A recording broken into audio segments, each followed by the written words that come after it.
Today we are going to talk about the Lost Generation and how it affected the United States. The first question to be answered is, what is the Lost Generation? Well, the Lost Generation is referring to the generation who fought in World War I, as well as a generation that grew up during a period of instability and war. Another question is, why are they the Lost Generation?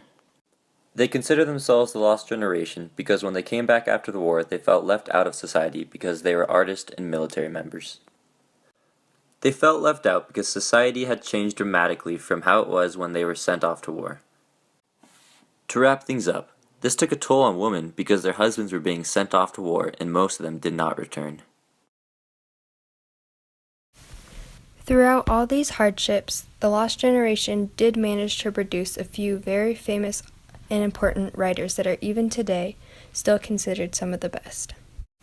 The first author who was a part of the Lost Generation was Ernest Hemingway, who was born in 1899 and served in Italy. He wrote the famous book, The Sun Also Rises.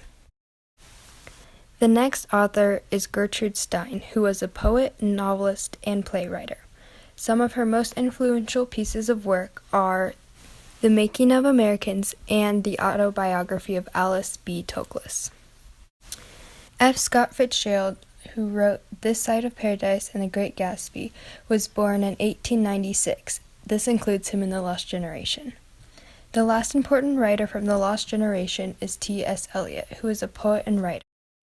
One of his most famous pieces of work was The Wasteland. Thank you for watching our video. We hope you enjoyed it and learned something new about the Lost Generation.